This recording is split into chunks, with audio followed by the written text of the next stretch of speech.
তার বাবা বলতেছিল, ইব্রাহিম তুমি মূর্তির পূজা করো। ইব্রাহিম আলাইহিস সালাম কিন্তু নবী ছিলেন, তার বাবা ছিলেন একজন মূর্তির কারিগর। ইব্রাহিমকে যতই বলে, ইব্রাহিম আলাইহিস সালাম মূর্তির পূজা করে না, তার বাবার অবাধ্য হয়েছিল। এটা তো স্বাভাবিক। তো ইব্রাহিম আলাইহিস সালামকে বলা হলো যে, ইব্রাহিম যাও, তোমাদের বাড়ির সামনে একটা পূজা হচ্ছিল, সেই সময় একটা পূজা হচ্ছিল।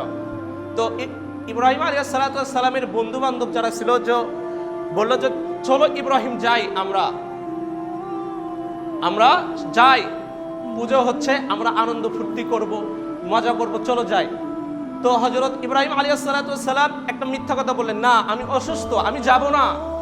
কিন্তু ইব্রাহিম আলাইহিস সালাম কিন্তু ছিলেন সুস্থ থাকার পরও ইব্রাহিম আলাইহিস সালাম বললেন আমি অসুস্থ, আমি যাব না। মূলত তিনি সুস্থই ছিলেন। একজন নবী, তার সমস্ত কওম মূর্তি পূজারী, তার সমস্ত কওম পূজা করে, একজন নবী কি মানসিকভাবে কি সুস্থ থাকতে পারে? জি না, একজন নবী মানসিকভাবে সুস্থ থাকতে পারে না। তো হযরত ইব্রাহিম আলাইহিস সালাম ওই মূর্তি পূজা করতে গেলেন না।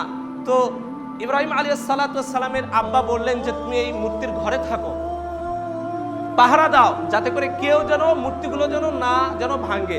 তো সবাই চলে গেলেন। যাওয়ার পর ইব্রাহিম আলাইহিস সালাম একাই থাকলেন। থাকার পরে যে মূর্তির সামনে দেখলেন অনেকগুলো খাবার, আম, জাম, আম, কলা, কাঁঠাল, সব এত ফল দেখলেন।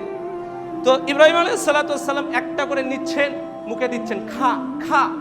তো দেখা গেল যে খায় না। এত মিষ্টি ফল, এত সুন্দর ফল, নানান রকমের ফল, কিন্তু ইব্রাহিম আলাইহিস সালাম মুখে দিচ্ছে, মূর্তি খায় না। এমন তো অবস্থায় দেখবেন যে বড় মূর্তির গলায় কিন্তু একটা লম্বা একটা কুড়াল থাকে।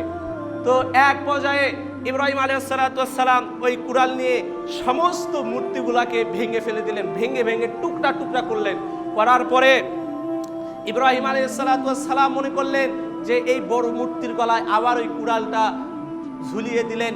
এবার যখন সবাই পূজা শেষে আসলো, আসার পর দেখে ঘরে একটা মূর্তি নেই, সবগুলো ইব্রাহিম আলাইহিস সালাম ভেঙে চুরমার করে দিয়েছেন। এবার বলা হলো, ইব্রাহিম এগুলো মনে হয় তোমার কাছ, তাই না?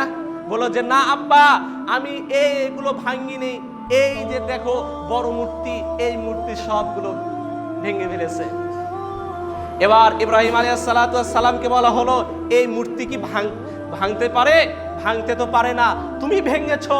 তখন ইব্রাহিম আলাইহিস সালাম তার পিতাকে জবাব দিল, পিতা, যে নিজেই রব, তোমরা যে একে যে রব মনে করো, তোমাদের রব নিজেকে বাঁচাতে পারে না, তোমাদের রব নিজে সেফটি দিতে পারে না, তাহলে তোমাদেরকে কিভাবে বাঁচাবে বলো তো? তো এই কথা বলার পর ইব্রাহিম আলাইহিস সালামকে বাড়ি থেকে ঘাড় ধাক্কা দিয়ে বের করে দেওয়া হলো। তো দেখা গেল ঘাড় ধাক্কা দিয়ে ইব্রাহিম আলাইহিস সালামকে বাড়ি থেকে বের করে দেওয়া হলো। সম্মানিত উপস্থিতি, তার মানে ইব্রাহিম আলাইহিস সালাম তাকে বাড়ি থেকে বের করে দেওয়া হলো। তিনি পিতামাতার কি অবাধ্য সন্তান। মাঝে মাঝে পিতামাতার অবাধ্য হতে হয়। সম্মানিত দিনী ভাই আমার, আমাদেরকে অবশ্যই পিতামাতার খেদমত করতে হবে। ক্বালা রাসূলুল্লাহ সাল্লাল্লাহু আলাইহি ওয়াসাল্লাম, আল্লাহ নবী সাল্লাল্লাহু আলাইহি ওয়াসাল্লামের একটা হাদিস, তিন ব্যক্তি সফরে যাচ্ছিল মরুভূমির বুকে। এমন তো অবস্থায় ঝড় উঠে গেল।